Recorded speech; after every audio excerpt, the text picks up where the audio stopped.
With the promise of summer, the Second World War entered a very positive phase for the Allies in 1944. After success in North Africa in the latter part of 1942, and the Allied invasion of Sicily and the landings at Salerno in 1943, followed by the Anzio landings in January 44, the German forces were definitely losing their Italian stronghold. The Russians were becoming more powerful in the east, pushing ever closer towards Germany since the surrender of Hitler's troops at Stalingrad early in 1943. Even in Southeast Asia, the Allied battle against the Japanese, part of Adolf Hitler's axis of evil, was gaining momentum daily. And of course, the daring Operation Overlord, which had culminated in the D-Day landings of June 6, 1944, along the coastline of Normandy, had been a triumph beyond even the wildest dreams of the Commander-in-Chief, General Dwight D. Eisenhower. Remarkably, Eisenhower had never actually seen active service, but he was nevertheless a superb administrator who was greatly admired by all the men he commanded, not least because of his pleasant and affable character. The respect and trust of the troops was actually of vital importance to Eisenhower, because he knew that once Operation Overlord began, every soldier, sailor and airman, regardless of rank or experience, would be key if the battle for Normandy was to be won. The Allies could have taken a shorter route to France across the English Channel from Dover to Calais, but they deliberately chose a different route.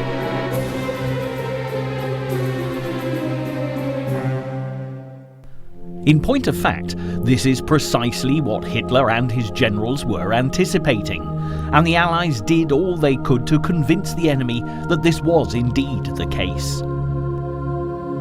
Secrecy was paramount, because the element of surprise was absolutely vital if Operation Overlord stood any chance of succeeding, and for every reconnaissance flight over Normandy, 2 were sent over the Pas de Calais. A concerted campaign, Operation Fortitude, was instigated to keep the Germans believing that the invasion would target Calais, and events soon proved that it had served its purpose.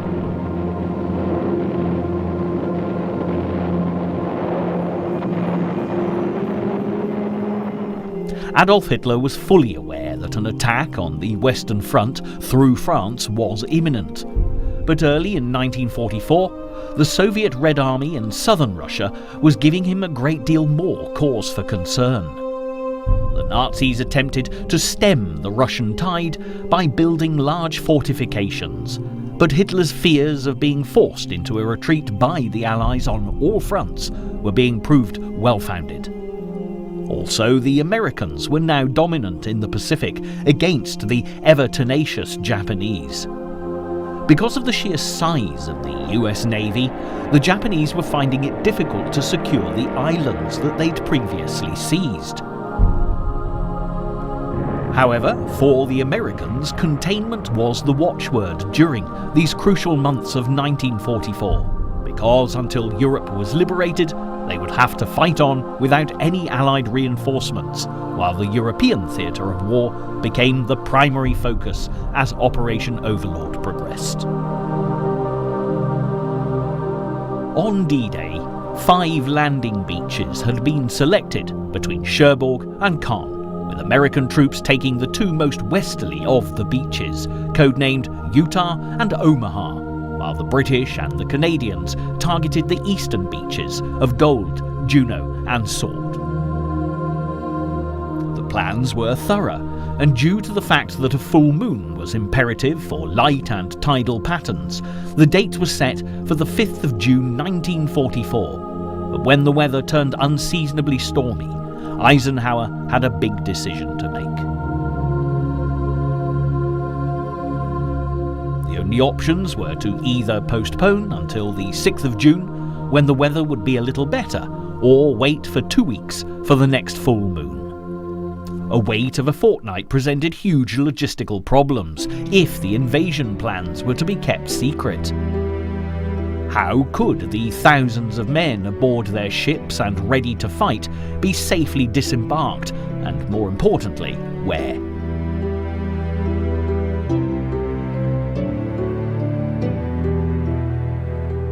Consequently, despite the risks posed by the weather, June the 6th was selected, and just after midnight, the ships embarked silently out onto the stormy sea.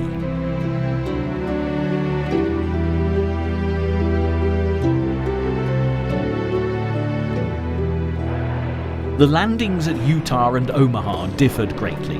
At Utah Beach, an early air assault bombardment, backed by shell fire from battleships, cruisers and destroyers, helped to clear the landing area.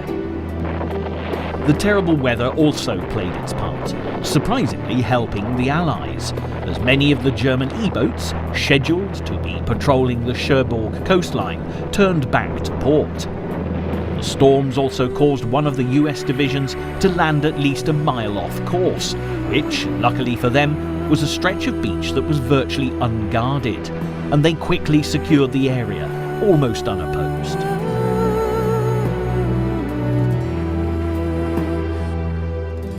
At Omaha, the American troops also encountered problems with navigation due to the weather, but their off-target landings were nowhere near as fortuitous.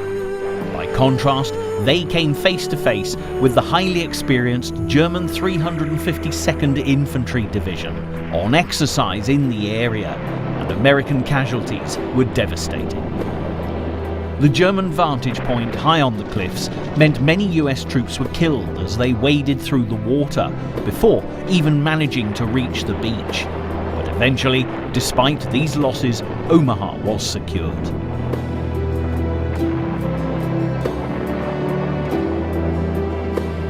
The British and Canadians also faced different challenges as they landed. At Gold and Juno Beach, there was heavy resistance, and it took great strength and bravery for them to be secured. Sword Beach wasn't as well defended, but the concentrated landing area and high tide gave the invading Allies huge problems. But eventually, just as at Omaha, the Germans were overcome. Building on the success of the landings, highly skilled engineers had constructed temporary floating harbours, codenamed mulberries, which were towed across the channel piece by piece and put in place, ready to receive supplies, vehicles and reinforcements to continue the fight for France.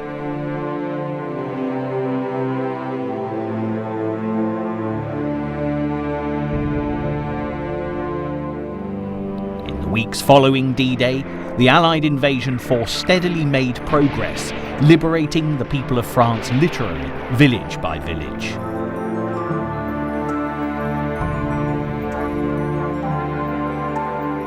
The excitement was rising, and after so many years of Nazi oppression, the Allies received the warmest of welcomes from those they set free. Back in Great Britain, news of the triumphant landing certainly boosted morale. But for Adolf Hitler, as the realization dawned that the battle for Normandy was being lost, it was time to retaliate. Hitler had always promised the German people that he had a secret weapon, and with news of the events in France travelling fast, he needed to boost morale and reaffirm the Nazi position of strength. The weapon in question was the V1 bomb, taking its name from a German word meaning weapon of vengeance, and it most certainly was.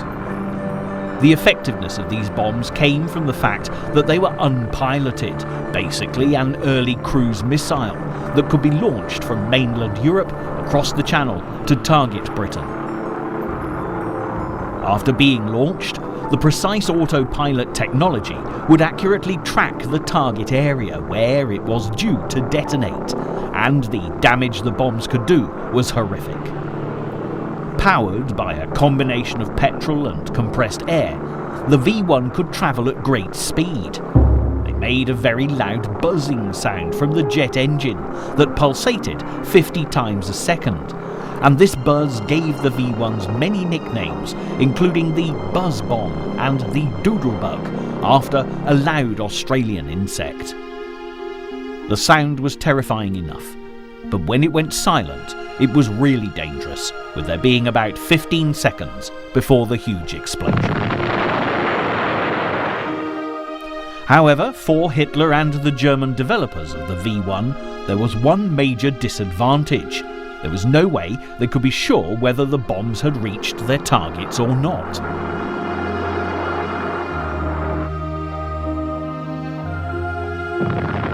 As London was targeted relentlessly, there was a wall of silence, as none of the devastating hits or the casualty figures were reported by the press, and great care was taken to ensure that news of the V1's success didn't reach Germany.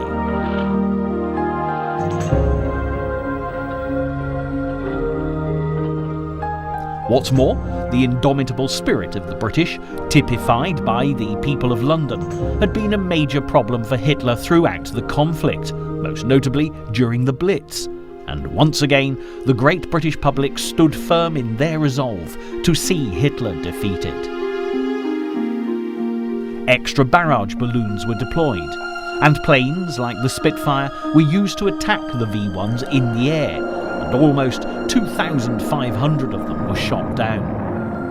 It was quickly evident that Hitler's secret weapon was not going to win Germany the war, and it also proved extremely counterproductive, as the Allies became more determined than ever to do all in their power to see the Nazi reign of terror brought to a swift end.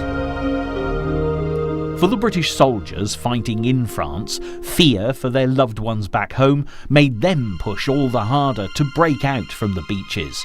And having had all the advantage of surprising the Germans, it was now imperative that they consolidated their position. Ironically, Hitler's generals still believed that the main attack would still come via Calais, with the Normandy invasion being a decoy. But the Germans soon realised they had a fight for survival on their hands. General Bernard Montgomery, who'd been instrumental earlier on in the war, leading British troops to victory in the Second Battle of El Alamein before taking a significant role in the fight for Europe, certainly found heavy Nazi opposition at the eastern end of the D-Day landing beaches. His troops suffered many losses, and Montgomery was forced to retreat in order to rethink his tactics. Boosting the German resistance in this area was crucial, because if Caen fell to the Allies, it would leave the road to Paris wide open.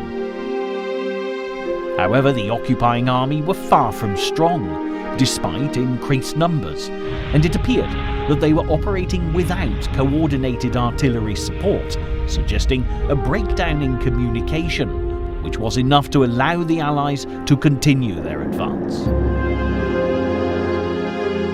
Due to the fact that over 1 million Allied troops had landed in Normandy by mid-July, Montgomery could keep the Germans busy fighting in the northeast of France, which gave the Americans the opportunity to advance further south, and when Caen was eventually liberated on the 19th of July, the Allies were in a very strong position indeed.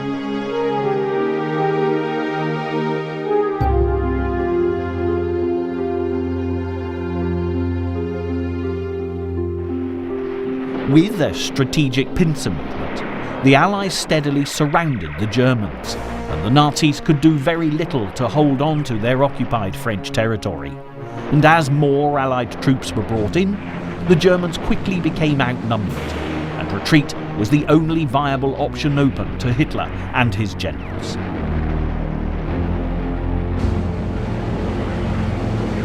And to make matters worse for Hitler, the situation on the Eastern Front was getting tougher by the day for the Germans, as Operation Bagration gathered momentum.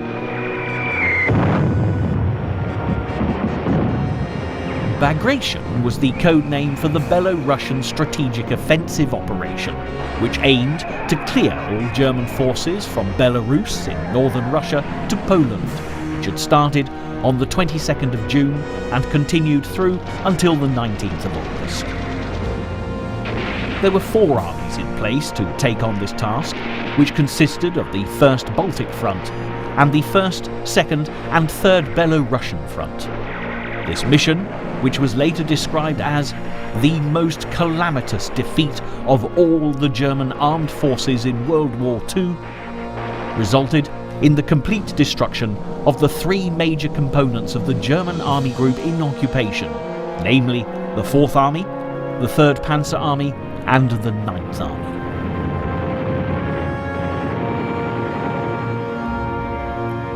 The speed the operation advanced at was remarkable, and by the 7th of July, the Red Army had marched into Lithuania in southern Russia and had managed to secure it by the 13th. By the end of Operation Bagration, the German losses were so great that even forced conscription couldn't begin to replace the men that had been killed. The Axis lost about 20 divisions in all, and 50,000 Germans were captured and taken prisoner from the city of Minsk, which was the last big German base on Soviet soil, liberated on the 3rd of July. When the Red Army saw the devastation of the villages, where vast numbers of the population had either been killed or deported under the brutal control of the Nazis, they marched the German captives through the centre of Moscow before thundering into Poland.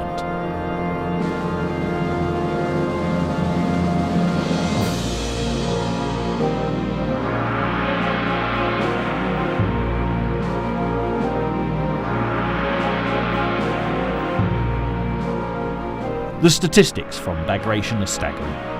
Overall German casualties, including those killed, injured or captured, have been estimated at 670,000, with more than 59,000 vehicles destroyed.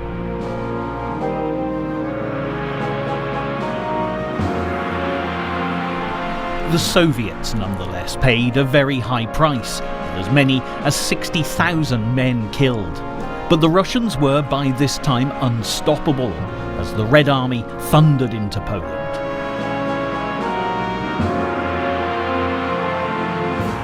However, with the Polish Home Army already fighting the Germans in the Warsaw Uprising, they waited rather than storm into the nation's capital. When Germany had advanced into Poland, triggering the start of the war back in September 1939, the Nazis had been secure in the knowledge that the Russians would not attack them because of the non-aggression pact Hitler had made with Joseph Stalin. In return, Hitler had agreed that the Russians would split Poland with Germany, so consequently the Polish nationals were keen to take charge of their own affairs. The Warsaw Uprising began on the 1st of August 1944, just days before the advancing Red Army were due to arrive, with the Poles eager to triumph over their German oppressors. Sadly, they simply didn't have the strength, and the Germans fought hard to maintain their position.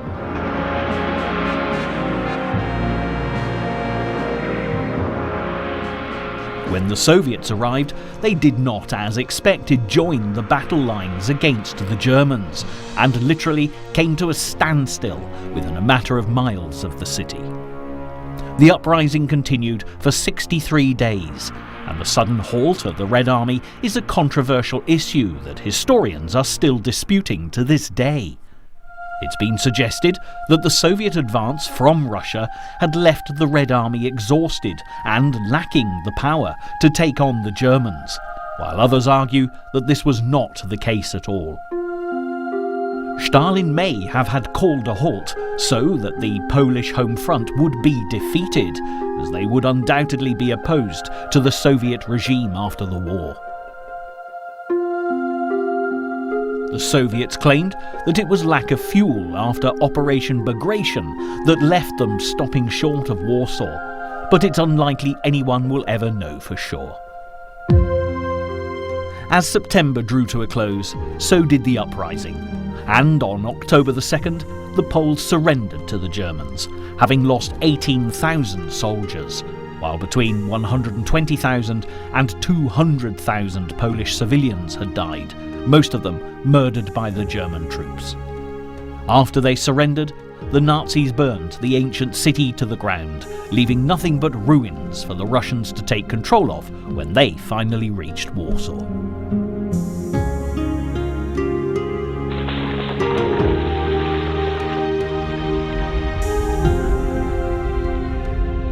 With the mighty Russian allies advancing from the east, and American, British and Canadian troops gaining momentum in Western Europe, the German generals knew that they were in a very dangerous position. Hitler's behaviour was ever more irrational, and it's even been suggested that he was suffering from the onset of Parkinson's disease. The Allies were slowly but surely winning the war, but it wasn't only his enemies that Hitler had to fear, because on the 20th of July 1944, an assassination attempt came from within the ranks of his army, and what's more, it very nearly succeeded.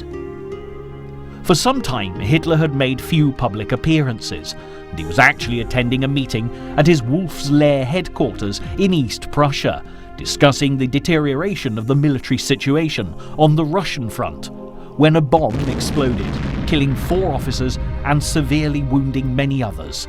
Hitler survived, sustaining only minor injuries. But it wasn't the work of one disaffected German.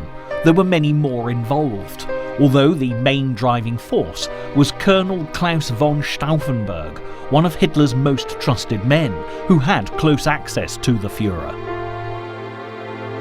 It's interesting to note that there was actually a German resistance movement dating back to Hitler's rise to power, and it's worth just looking a little more closely at von Stauffenberg's background to discover how this extraordinary event came about in the aftermath of D-Day. Von Stauffenberg came from a high-ranking Roman Catholic family, his father being a significant figure in the German court, while his mother was a countess. He was the eldest of 3 brothers and started out studying literature, but eventually turned to the military for a career. Before the outbreak of the Second World War, von Stauffenberg was commissioned as a lieutenant and studied weapons and transportation, but was part of the German 1st Light Division that stormed into Poland in 1939. Von Stauffenberg was a supporter of Hitler at this point, and considered joining the Nazi Party, especially as the Führer had signed a pact with the Catholic Church. However, like so many of Hitler's treaties, it wasn't long before there were serious infringements, and the Catholic Church began to condemn the Nazi ideology. The suppression of religion began to escalate within the Nazi regime, but it was the people of the Jewish faith who quickly became Hitler's targets. It was the Nazis' barbaric treatment of the Jews that first caused von Stauffenberg to question his loyalty to Hitler, especially after an event that took place between the 9th and 10th of November 1938. Known in history as Kristallnacht, which literally translates as Crystal Night, this attack on the Jews was a warning to the world of what was to come. By the morning of November the 10th, the Nazis had murdered 91 Jews, deported some 30,000 of them to concentration camps, and destroyed over 2,000 synagogues. Anti-Semitism was now an inherent part of Nazi ideology, fueled by Hitler's fanatical hatred of the Jews, who he blamed for Germany's economic decline since losing the First World War. Von Stauffenberg knew this was wrong, and when the violence extended further to include anyone involved with the Bolshevik movement, the alarm bells were already ringing. Hitler actually gave written orders that anyone displaying any active representation of Bolshevik ideology was to be killed immediately, and many right-minded Germans, including von Stauffenberg, appealed against this.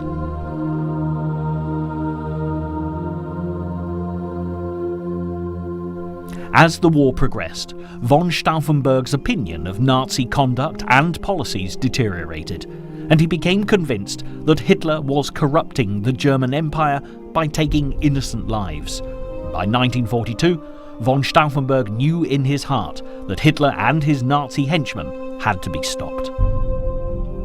In 1943, shortly after being promoted to Lieutenant Colonel of the 10th Panzer Division, von Stauffenberg's vehicle was bombed by the British during the Tunisia campaign in North Africa.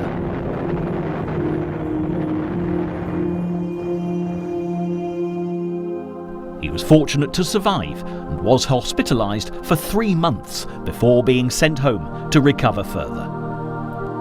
Von Stauffenberg's injuries were severe. He'd lost his left eye, right hand, and most of the fingers on the other hand, but he was determined to continue as a soldier. However, it was during his rehabilitation that Henning von Tresckow, a serving officer but a conspirator in the German resistance, approached him. Aware of von Stauffenberg's organisational skills and dislike of the Nazi movement, von Tresckow offered him a job as a staff officer at the headquarters of the German Home Army in Berlin to assist when necessary in the fight to remove Hitler from power. Fully aware that his injuries meant he would never be able to assassinate Hitler without help, von Stauffenberg agreed to take the position. Von Tresckow was convinced that only the death of Adolf Hitler would stop Nazi tyranny, and as the Allies played their part, advancing towards Germany, the resistance prepared to do their duty. The assassination must be attempted at all costs. What matters now is no longer the practical purpose of the coup, but to prove to the world and for the records of history that the men of the resistance movement dared to take the decisive step. When von Stauffenberg joined the movement, various plans were in place to kill Hitler and his highest-ranking officials, but somehow something always seemed to go wrong. Eventually, von Stauffenberg realised that despite his injuries, he was able to get close to Hitler without arousing suspicion, so he put himself forward to carry out the assassination. By this time, the D-Day landings had been a great success for the Allies. The support for von Tresckow and the German resistance had increased, as plans were put in place to rid the world of Hitler and the Nazis for good. On July the 11th, 1944, von Stauffenberg attended a conference at the Berghof, Hitler's country retreat in the Bavarian Alps near Berchtesgaden, carrying a bomb in a briefcase. A colleague waited nervously in the getaway car for von Stauffenberg to complete the assassination of Hitler, along with Heinrich Himmler and Hermann Göring. But yet again it was not to be. When von Stauffenberg arrived, he realised that Himmler and Göring were not present, and after a telephone call to his co-conspirators, the decision was made to abort the mission, and von Stauffenberg returned to Berlin to try again another day. The conspirators wasted no time in rescheduling. By the 15th of July, von Stauffenberg was ready with his bomb once again at Hitler's headquarters in East Prussia. Fortune yet again failed to smile on von Stauffenberg, as Himmler was absent from the meeting, and another assassination attempt was aborted. Getting all three men together in one place at the same time was proving very tricky indeed, and the Nazis were certainly becoming very suspicious. Arrests were being made, and the conspirators selected the 20th of July, knowing that speed was vital, and this would very possibly be their last window of opportunity. On the morning of the 20th, von Stauffenberg travelled from Berlin to Hitler's Wolf's Lair headquarters in East Prussia, armed with 2 bombs in a briefcase, where he entered the meeting room as planned before the Führer's arrival. Excusing himself to change his shirt, he found a small room in which to activate the pencil detonators using small pliers. Having no right hand and only 3 fingers on his left, this fiddly job was far from easy, and by the time a guard knocked at the door to hurry him back into the meeting, he had only managed to activate one of the bombs. There was nothing for it. Von Stauffenberg could only hope that this one bomb would do the trick. At just after 12:30, von Stauffenberg placed the briefcase under the table in front of him, and as soon as he was able, with Hitler in position, he left the room using the excuse of an urgent phone call and waited for the explosion.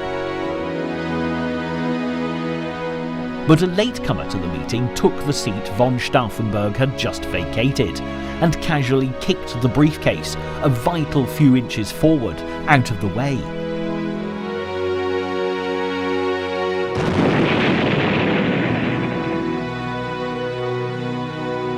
When the bomb exploded at 12:42 p.m, the unfortunate latecomer and 3 others were killed, but Hitler once again escaped death and was one of the least hurt in the blast because of the protection the large solid oak conference table had provided.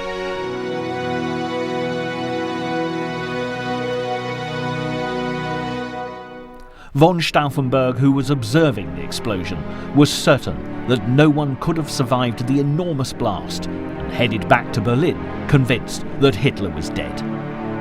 Elated, von Stauffenberg met with his fellow conspirators, ready to take over power in Germany.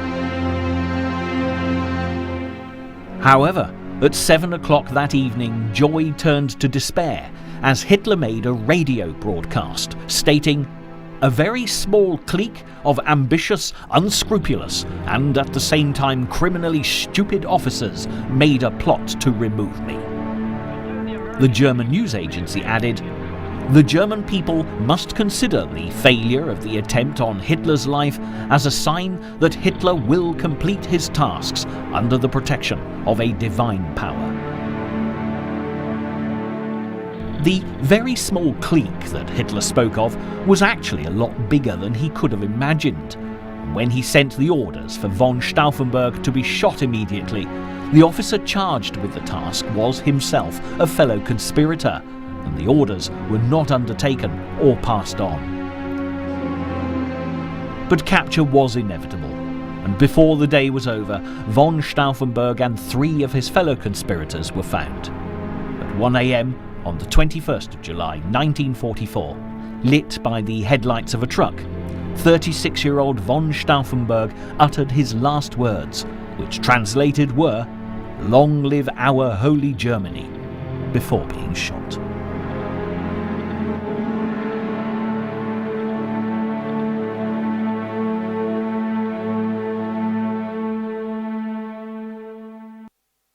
Von Stauffenberg's brother, Berthold, along with over 200 other conspirators, were tried before a judge and sentenced to execution.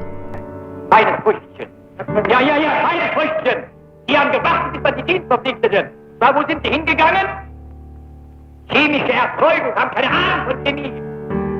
Werden Sie lieber eine Knarre in die Hand genommen, wäre ich auf dumme Gedanken gekommen. Na, natürlich! Sie haben ja bestätigt, dass Sie KV sind. Also, und wer sind Sie hier nicht unverschämt? 8 of these sentences, including Berthold's, were death by strangulation, using piano wire hanging from meat hooks.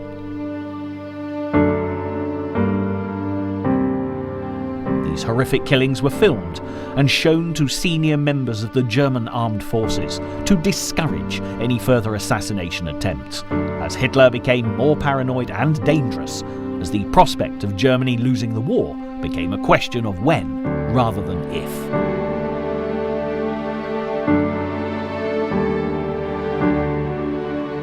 While the battle for Normandy had raged on through June, and the Russians pushed ever closer to Germany, out in the Pacific, the Americans had been busy making waves.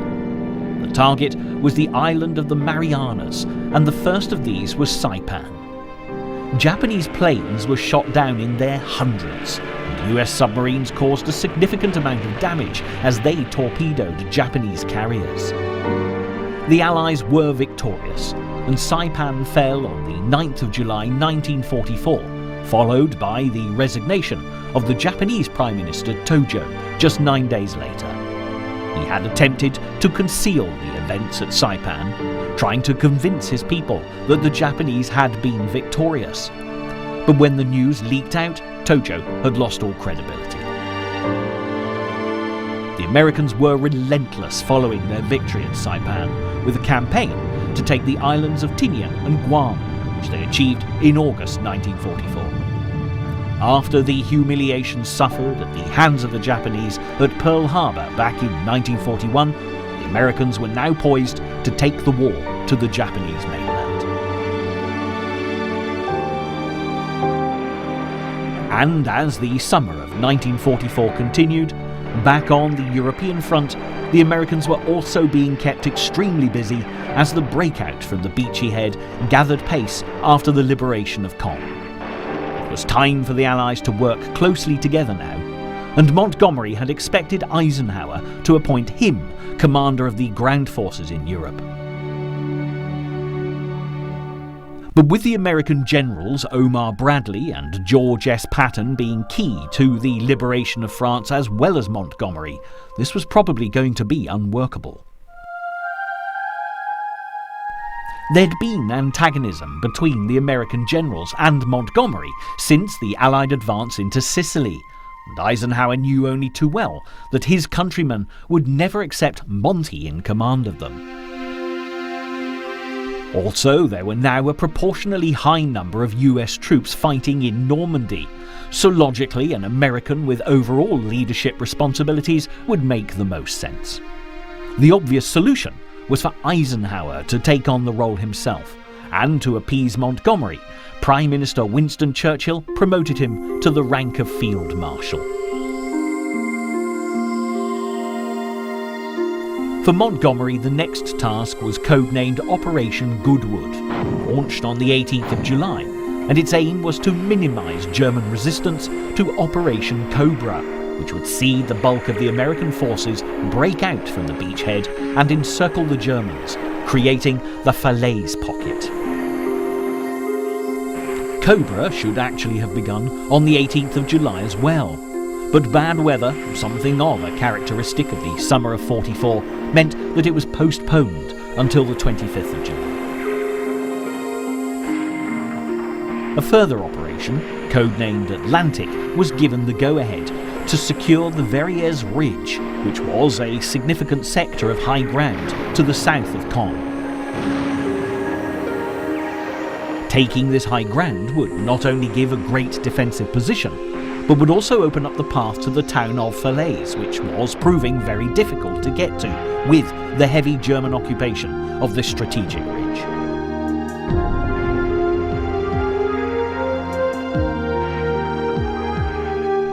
When Operation Atlantic failed to achieve its aims, Operation Spring was launched with the Canadian General Guy Simonds, given the job by Montgomery to devise a battle plan to take the ridge, and Phase 1 began on the 24th of July. The North Nova Scotia Highlanders made the initial attack on the town of Tilly-la-Champagne in the early hours of the morning. Simonds had devised a way of bouncing light off the clouds to improve visibility, so the Allies could see the enemy positions. Unfortunately, this also meant that the ridge's German defenders could see the Canadians too, and this resulted in a hard and bitter fight.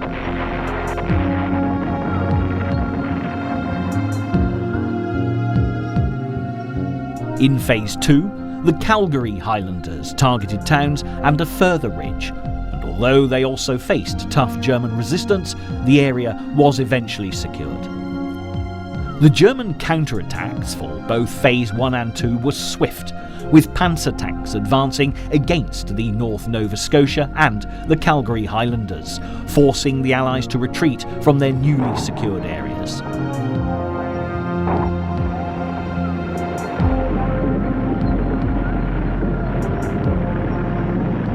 The Black Watch then embarked on the third phase, targeting the town of St. Martin, before moving on to take the Verrières Ridge.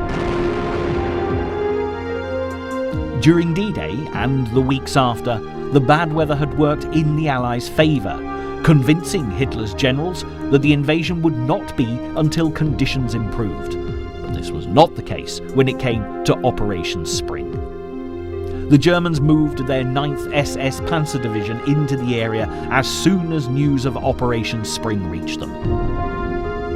The postponement due to bad weather gave the German army time to reinforce the ridge with another 4 battalions of men. The Canadians suffered terrible losses.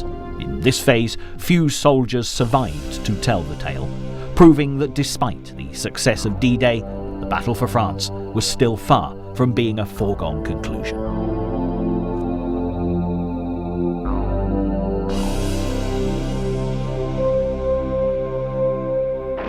It would take until early August for this area around Caen to eventually be secured. Nevertheless, although the breakout was happening slowly, the Allies were making progress, and on the 15th of August, Operation Dragoon was set in motion as the Allies prepared to make an amphibious landing between the southern French towns of Toulon and Cannes.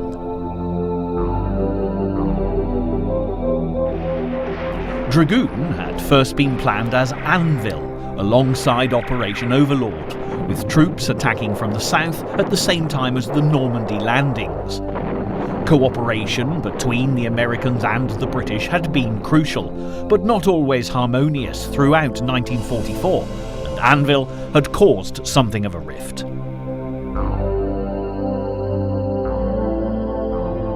Winston Churchill was convinced that the war in Italy needed to be concluded at speed, with pressure maintained until the capture of Rome. But the decision to start invasion plans for France was taken, and Operation Overlord selected. But while the beaches of Normandy were targeted, the Americans were also due to land in southern France, putting Operation Anvil into action. Both missions required landing ship tanks, LSTs, but Churchill asked President Roosevelt to transfer these crucial vehicles from Operation Anvil to Operation Overlord, but the Americans were not keen to do so.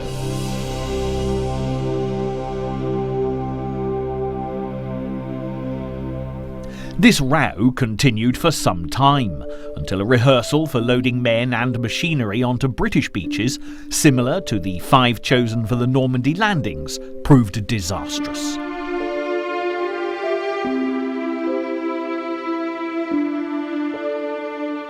Americans training for Utah Beach at Slapton Sands in Devon were attacked by German E-boats from Cherbourg, scoring direct hits on 5 landing ship tanks and killing more than 700 men.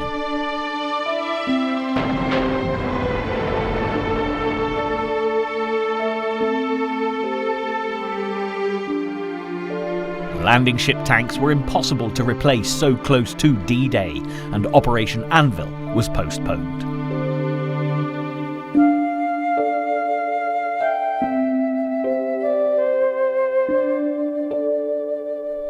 Ironically, even after the success of D-Day, Churchill was still opposed to Anvil, arguing that resources would be put to better use in Eastern European countries, where he felt it was dangerous for their Russian allies and Joseph Stalin to gain too much power.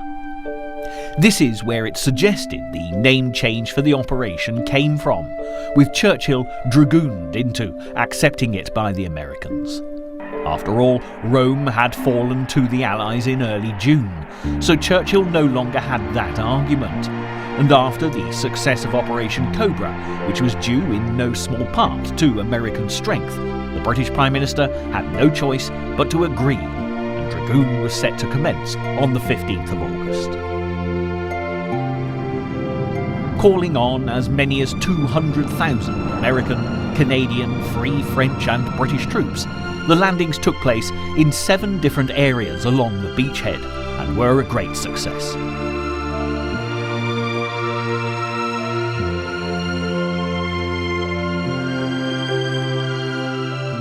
By the second day, over 94,000 troops had come ashore, and as so many German troops had been sent to fight in northern France, Operation Dragoon met little opposition.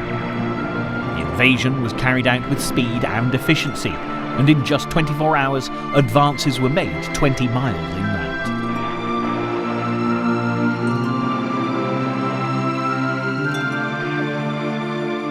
For the French resistance, this was exceptionally good news, and for those fighting on the streets of the nation's capital, hopes for a speedy liberation of Paris gained momentum.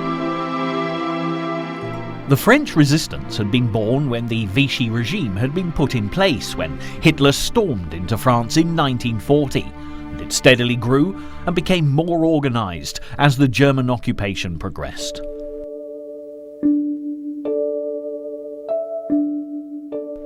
Governing France during the occupation between 1940 and 44 and presided over by Marshal Philippe Pétain, the Vichy regime was put in place by Hitler and controlled by his Nazi henchmen. For the French, this just added insult to injury, and a resistance movement quickly grew. Even so, it was extremely difficult for the resistance to mobilise, as there were strict curfews in place with censorship and propaganda also used by the Vichy government to keep control of the enraged French citizens.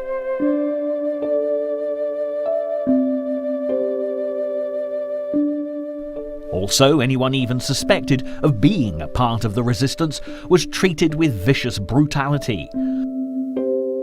In 1943, the Milice was set up, which was the Vichy government's equivalent of the Nazi Gestapo. The Milice were responsible for killing thousands of their fellow Frenchmen during Hitler's reign of terror.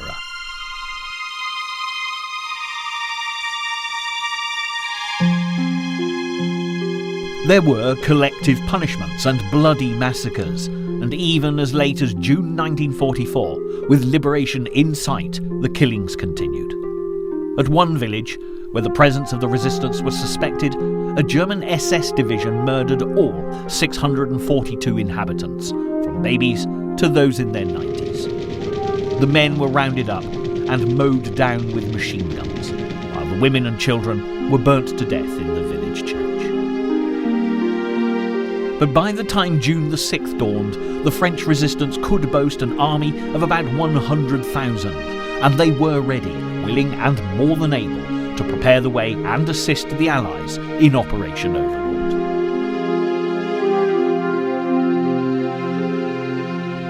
The military intelligence they could provide was invaluable, and when it came to performing acts of sabotage on German power, transport and communications links, they were extremely efficient.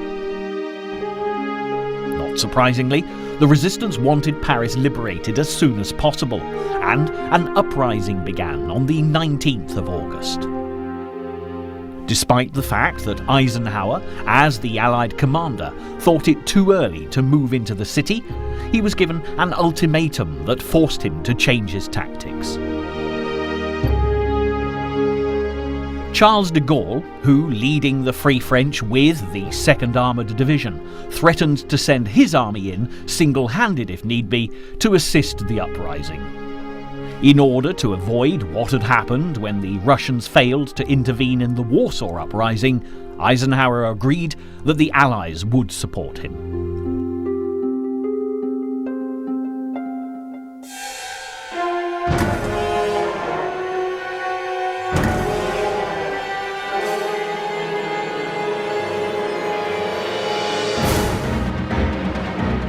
The Free French fought fiercely in their battle for Paris, and by the 16th of August, the police, the workers on the Paris Metro and the Postal Service had all gone on strike.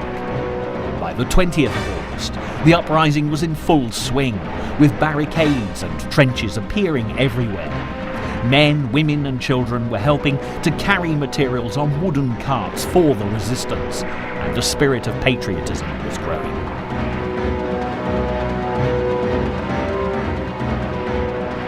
After a short ceasefire, both sides attempted to evaluate the situation. The Germans lacked any depth in numbers, while the resistance lacked the weapons of war, which the Nazis still had an abundance of. By the 22nd of August, the battle for Paris was back in full swing. The resistance managed to force many of the German army of occupation into retreat.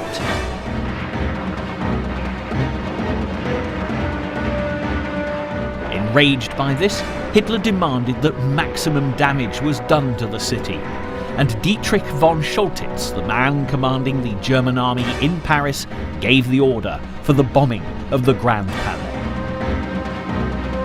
2 days later, the Free French 2nd Armoured Division moved into the centre of Paris, forging ever onward, and General Pierre Billot, commander of the 1st French Armoured Brigade, appealed to von Choltitz's sense of decency with a simply worded observation.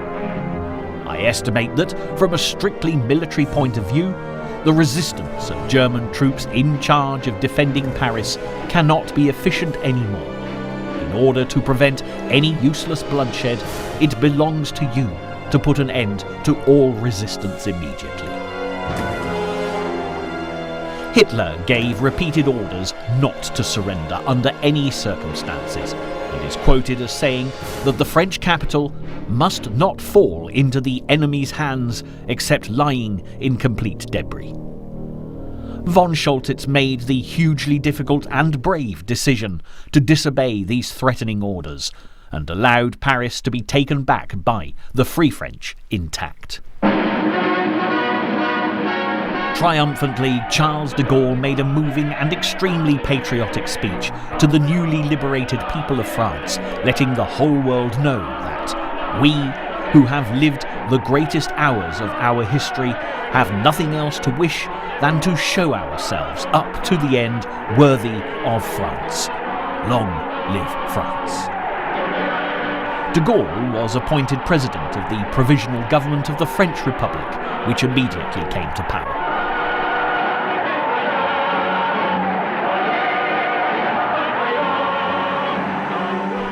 The liberation of Paris was a key event in the Allies' journey to victory in the Second World War, and as the road to Germany lay before them, the race for Berlin was now on. The months of July, August and September 1944 were crucial for the Allies. After the build-up to D-Day and the daring and courageous attacks on the German strongholds along the Normandy coastline, the true enormity of the task that had been undertaken was fully evident. After the relief of the events of the 6th of June, the Allies now had to face a long, hard push through France to reach Germany.